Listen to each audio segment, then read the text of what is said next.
Tigrai is Ethiopia's northernmost state and is also the heart of the country's glorious past, once home to a great civilization spanning more than 1,000 years, from the 8th century BC to the 8th century AD.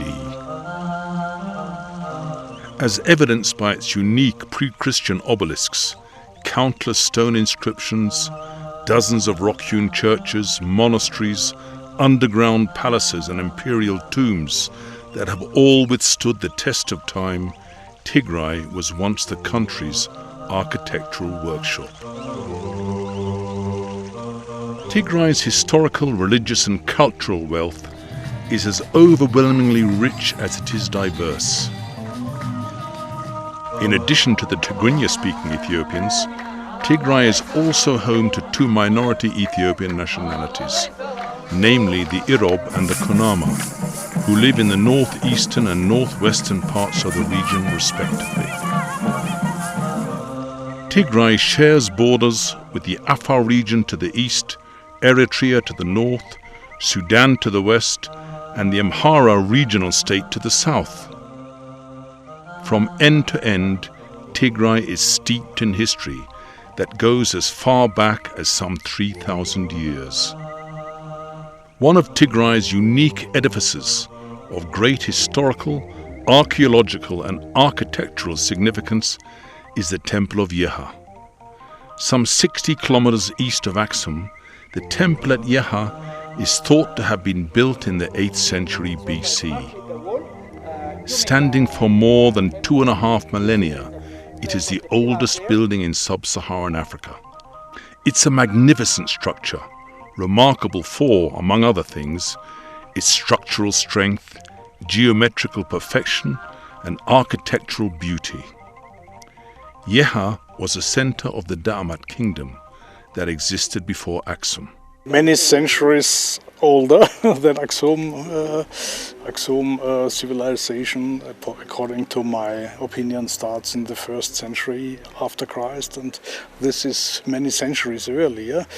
And it is also very important in comparison to the Yemenite situation in pre-Christian times. So we have the parallels, of course. But not only parallels, there are also Ethiopian native sources.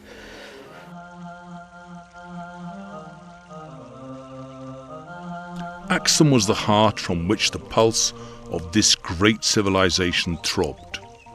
Its ruined palaces, tombs, majestic monuments and inscriptions are attestations of its past glory. At one time it extended across the Red Sea to Yemen, and was reckoned by the 3rd century Persian historian Mani to be one of the 4 great powers of the ancient world, alongside Persia, China and Rome. What's impressed me the most? I think it is, again, when you're looking at the buildings there, the tombs, how all the granite blocks are so perfectly aligned, incredibly flat and angulated, perfect angles, 90-degree angles. And again, think how they had to do that, with what type of implements. They didn't have modern day machinery to do the carving. This was all done by hand, presumably with hammers and chisels. And to get it, and then they would have to sand down. And incredible, absolutely incredible. The complexity of how the civilizations have evolved within Ethiopia, dating back all those thousands of years, with the Jews, with the Christians, and latterly, of course, with the Muslims as well, and how they've all blended in together is quite incredible. Aksum is a city whose numerous mysteries remain largely undeciphered. One of its best secrets is the presence of the lost Ark of the original Covenant of God, which is believed to contain the stone tablets on which God inscribed the 10 Commandments. The Ark was brought from Jerusalem to Aksum after the visit to the Holy City by Menelik I, the son of King Solomon and Queen Sheba. Ever since then, this holy object has been safely kept here within the compound of Mariam Zion Church. The well-laid-out Axum Archaeological Museum inside the northern Stellai field contains an interesting variety of objects found in the tombs, ranging from ordinary household objects, such as lamps and incense burners, to quite sophisticated glassware, beautiful lion gargoyles, a charming pot shaped like a three-legged bird, well-preserved Sabaean and Ge'ez inscriptions dating back over 2,500 years, an amphora from Turkey or Cyprus that provides evidence of ancient trading routes, and a particularly nice collection of Aksumite coins. The Aksumite kingdom was famous for its economic prosperity, architectural ingenuity, and cultural vibrancy. Arguably, the obelisks in the ancient city of Axum are the best-known legacies of this great civilization. Beneath these obelisks are found royal tombs, and what is certain is that these obelisks have no comparison anywhere in the world, being the largest single pieces of stone ever erected. I think it's very nice. The excavation site and the steles are very beautiful and impressive, I would say, because they are so old and you can really see it's just one piece, which is amazing.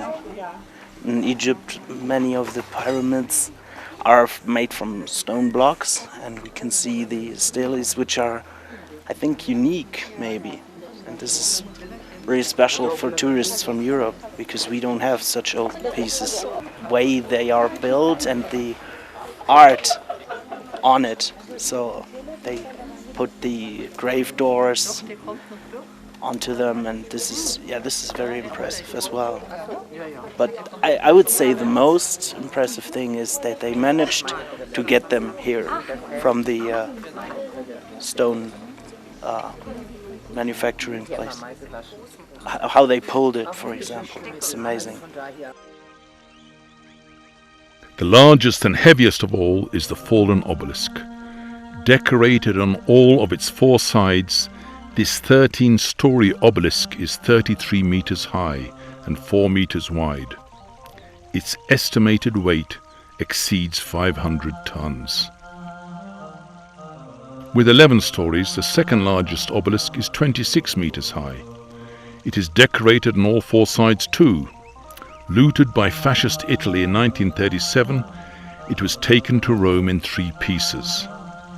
It took 7 decades before Italy finally gave in to the intense diplomatic and popular pressure from Ethiopia and friends of Ethiopia to return the stolen obelisk to its rightful owners. This is the third largest and still standing obelisk. This 10-story obelisk has remained in the same place and position ever since its erection. These unique and magnificent obelisks symbolize Axum's technological superiority. Even today, it is still not understood how these massive monolithic edifices were quarried, transported more than 4 kilometers and erected.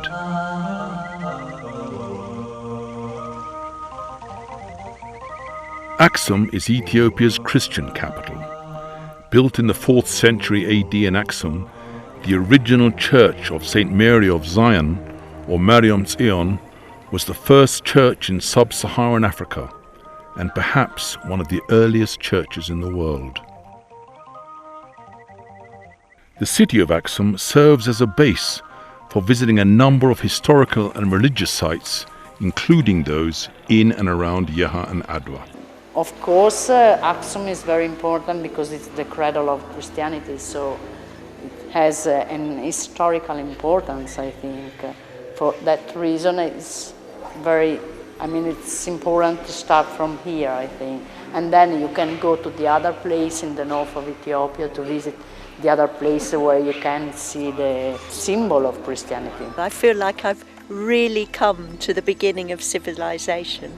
And what's so fascinating is the complexity of the history, the vibrancy, and then to see the stones that date back so long is really meaningful. It makes it a very impressive sight and will stay in our memory because we feel we've been back in time and understood a bit more about the culture and the religion. Yeah. Very close to Yaha, the site of the Battle of the Adwa can easily be visited on foot.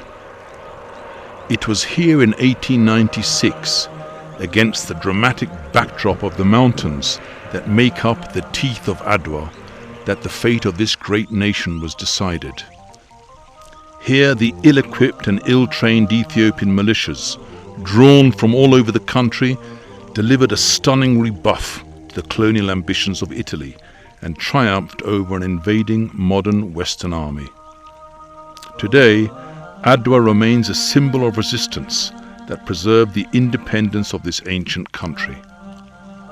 A milestone in African history, the victory of Adwa also inspired black peoples around the world and all those then suffering under the yoke of colonialism to stand up and fight for their freedom. Dedicated to one of the 9 saints, the Church of Abba Garima has both religious and historical significance. The illustrated 6th century Gospel, the only one of its kind, is one of the notable treasures of the church. Less than 5 kilometers southeast of the site of the Battle of Adwa, the church has gained additional significance for being the burial place of Ras Alula Abu Nega, the famous Ethiopian military commander who defeated the invading Italian army.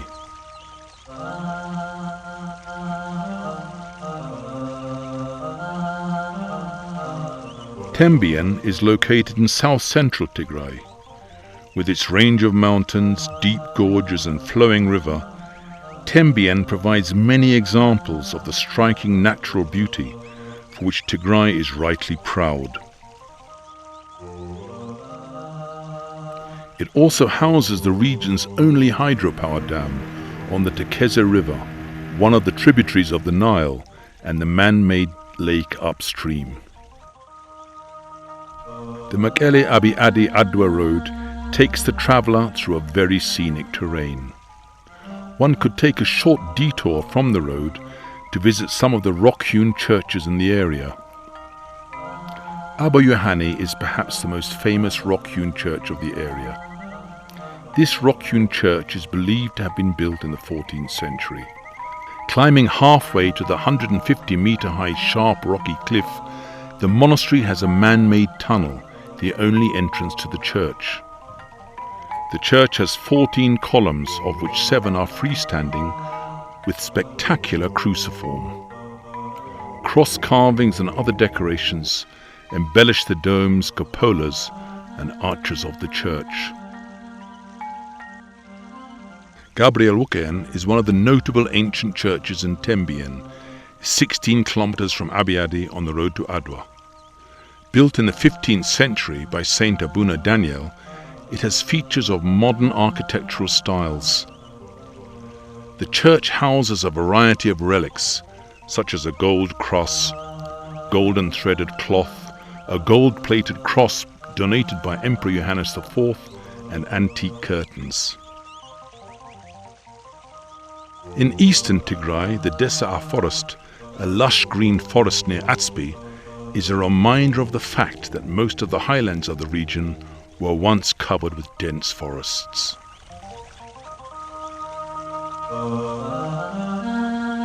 During the off-farm season, it's exciting to see long caravans of camels, mules and donkeys traveling to the famous salt route to the Afar Depression.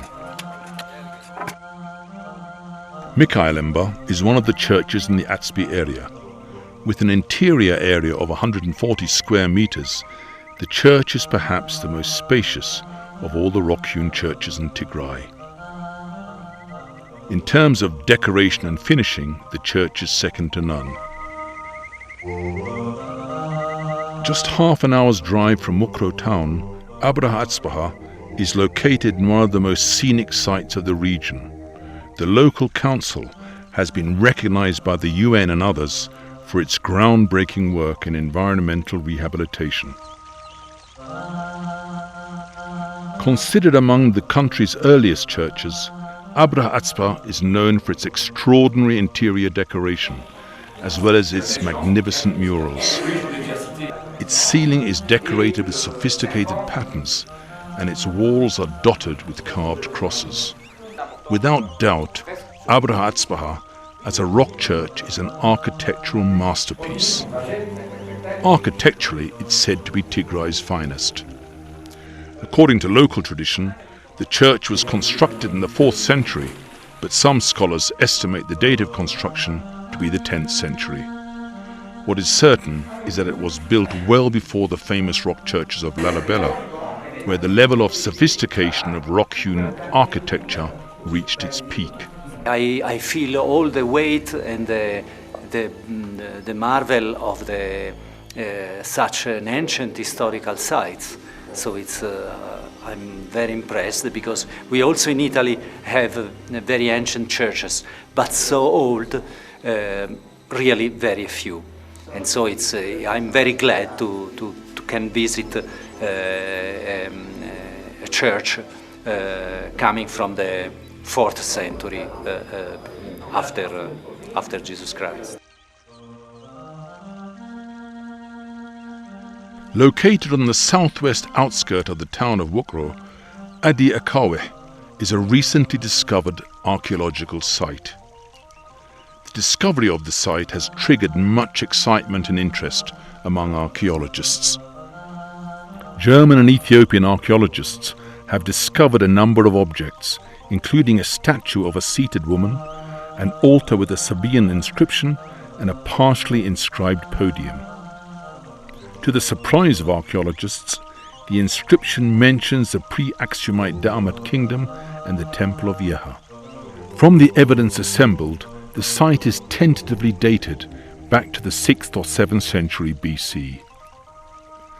The Wukro Archaeological Museum is up and running in the town of Wukro, 42 kilometers from the regional capital, to preserve these and numerous other heritages excavated from the sites of Wukrida and Mariam Hanza. One of the least known histories in Ethiopia is the contribution Tigray made to the protection of Islam in the early stages of its development. The early followers of the Prophet Muhammad, facing persecution in Mecca from the Quraysh, in 615 sought and were granted asylum by the king of that part of Ethiopia, whom the Arabs called Negash al-Habashat. The first group was joined later by another 100 refugees, including the Prophet's daughter Ruqayya, his future wives Habiba and Salama, and his cousin Ja'far Abu Talib. When asked by the rulers of Mecca to return the exiles, the Ethiopian king refused, even if offered a mountain of gold. The generosity and principled behavior of the king impressed the Prophet Muhammad to such an extent that he exempted Ethiopia from jihad, or holy war. The remains of King Negash and those of the exiles who chose to remain in Ethiopia are buried in the compound of the mosque at Negash, 11 kilometers north of Wukro.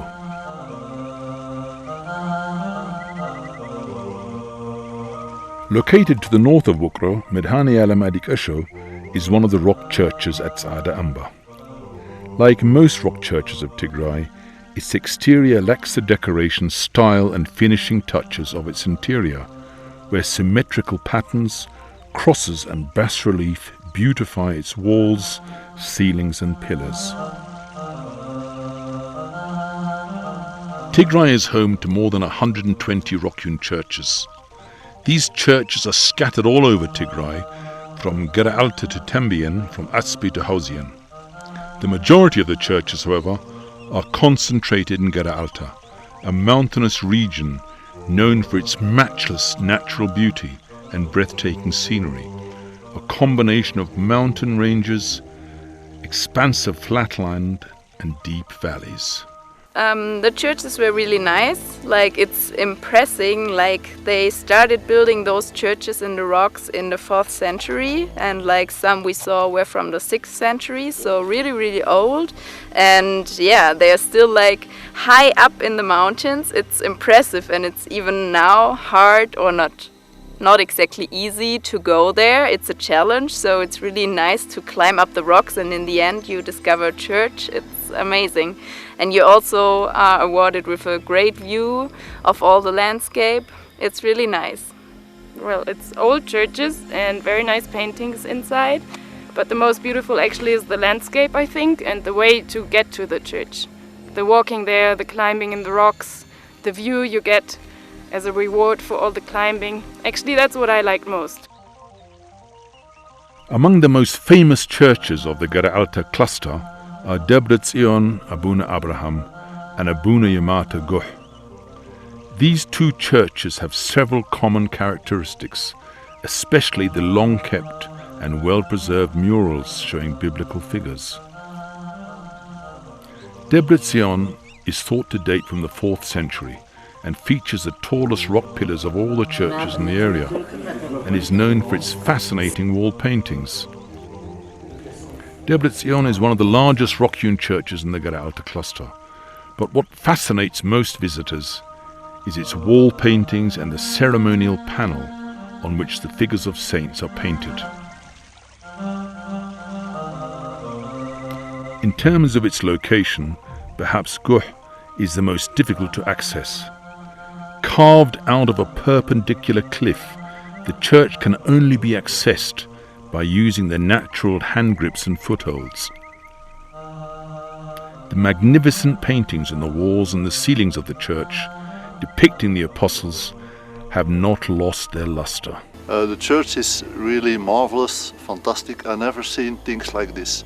And I don't understand how they make a church in this height and in this mountain. There are very nice paintings, Christian paintings, so I like it very much. It's amazing for me. The mountains of Irob mark the eastern escarpment of the Ethiopian highlands. These imposing mountains range in elevation from about 150 meters to 3,250 meters above sea level.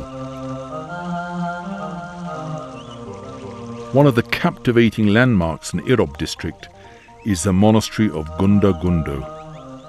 Located in the bottom of a valley, between a sheer-sided cliff in the west and an escarpment that drops towards the Afar Depression in the east, it houses Mariam Gunda Gundo Debre Gerizan, a church dedicated to Saint Mary.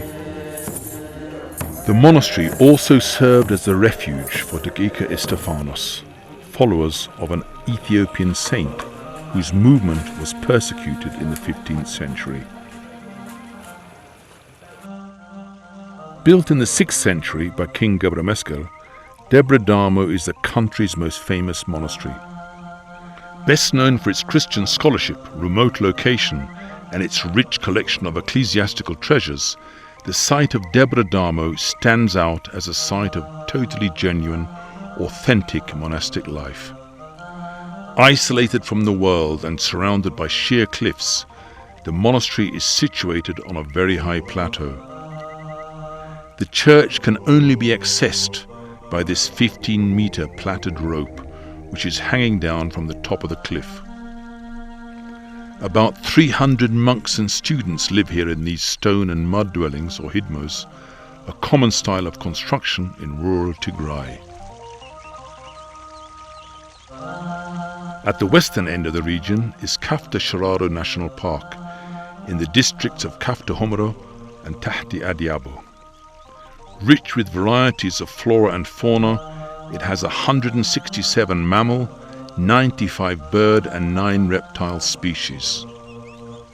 Notable among these are about 100 heads of transboundary African elephant, which the park shares with Eritrea's Gash Zetit. Located at the edge of the canyon of the Tekeze River, 42 kilometers southwest of Shire town, along the Shire-Gonda Road, The monastery of Debre Abai dates from the 14th century. The monastery is a center of excellence for the Ethiopian Orthodox Church liturgy, or Kedase, and attracts students from all over the country. Debre Abai Monastery also has an abundance of heritages, such as gold crosses, a gold chalice, a golden embossed gospel, and assorted antique crowns and books donated by various Ethiopian emperors. Iyesus Hintsa in southern Tigray is one of the tourist attractions of historic and religious significance. This monolithic rock-hewn church is found after a 30-minute trek to the left of Gidjet village, 61 kilometers from Mekelle. It has 2 short doors and 5 windows, mimicking Aksumite architectural style. The interior has an attractive architectural design. It is believed to have been built by Abuna Abraham at the end of the 14th or beginning of the 15th centuries. Raya and Azabo is known for its spectacular chains of mountains overlooking fertile lowlands. These natural features have witnessed many landmark episodes in the making of the nation's history. Maijo, the main town of the area, was one of the centers of resistance to the Italian invaders. As has always been the case, many Ethiopians paid the ultimate price to preserve the independence of this ancient nation. At every twist and turn of these roads lie the bones of Ethiopia's freedom fighters who died to keep the torch of freedom burning. With an elevation of 10,000 feet or 4,000 meters above sea level, Zerbet is Tigray's highest point. Ideal for climbing, trekking, bird watching and sightseeing, Raya and Azabo is a beautiful place of unparalleled landscapes. Lake Hashenge, located 45 kilometers from Korem, is Tigray's only lake. It is encircled by these amazing mountains, rising up to more than 2,000 meters.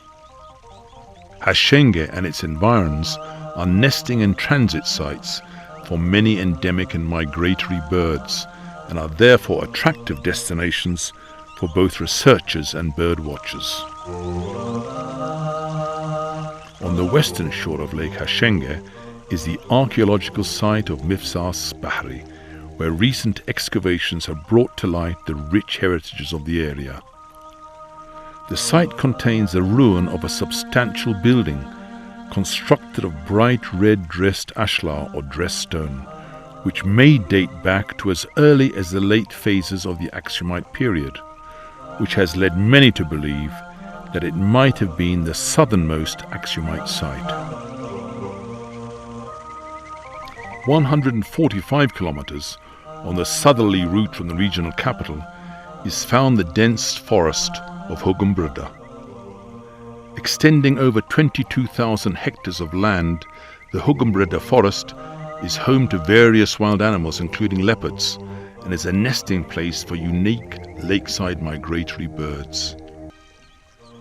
Gratkasu Mountain, with its meandering road and the Hola Ring waterfall, affords stunning views.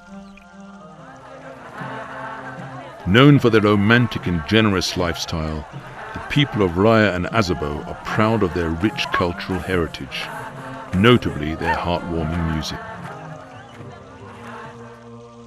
Mekelle is the oldest of all the capitals of Ethiopia's present-day regional states. Local scholars trace Mekelle's founding to the 13th century. It was the country's capital during the reign of Emperor Johannes IV in the 19th century, and his palace still dominates the city today. Grand in size, majestic in its architectural design, the palace is the city's main attraction. It also serves as the city's ethnographic museum, where one can see, among other things, the emperor's throne, royal beads, items of clothing and rifles. One could also visit the Hawelti Sama Etat or Martyrs Monument on the western side of the city, A war memorial, the Hawelti commemorates a 17-year struggle waged by the people of Tigray against the dictatorial military junta, or the Derg, that ruled the country with an iron fist. Dubbed as the Northern Star, Mekelle is not only northern Ethiopia's political, administrative, cultural and business capital, it is also one of the country's most beautiful cities. It is accessible by road and air from Addis Ababa. Its international airport has all the facilities and amenities to accommodate the latest modern aircraft. Tigray is also rich in intangible cultural heritages, including the popular outdoor festivals of Ashenda, Meskel and Epiphany or Timkat. The traditional festival of Ashenda is a week-long carnival-like festival for girls, towards the clothing of the Ethiopian calendar year, celebrated in many parts of Tigray. In Aksum it is known by another name, Ainuwerhi. The festival, which symbolizes female beauty and emancipation, is celebrated with music and colorful dance performances. Efforts are now underway to inscribe Ashenda in UNESCO's list of intangible world heritages. This is followed by UNESCO-inscribed Meskel, a national festival celebrating the finding of the true cross by the Byzantine Empress Eleni. Meskel, symbolized by the burning of a big bonfire and accompanied by Hoya Hoye, a youth festival, has great cultural significance and is a major tourist attraction. To glorify the centrality of the cross in the celebrations, a 52-meter high and 29-meter wide giant metal cross was erected recently at the historical place of Choma Hilltop in Tigray's capital Mekelle. The cross is the highest in Africa and one of the tallest in the world. Another significant cross, which is 22 meters high and 12 meters wide, was also erected previously in Adigrat, at Gandeero Hill. For nearly 2 millennia every year, the people of this region celebrated the festival of Epiphany or Timkat, which falls on January 19. This colourful festival is held in commemoration of Jesus Christ's baptism in the River Jordan. These landmark sites are new inclusions to the treasure trove of Tigray's rich heritage.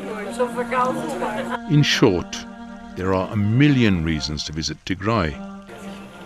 Complementing all of these is its reliable security, its relatively developed infrastructure and hotel facilities, and the unreserved hospitality of its people. We have come here for the history of your country and to see the people of your country, because it has been interesting for us coming from the United Kingdom, the completely different philosophy and culture, where everybody here is kind and thoughtful and hard-working people, and you manage to be friendly and cheerful. Very important. The history is interesting, the architecture is interesting, the rock churches are fascinating.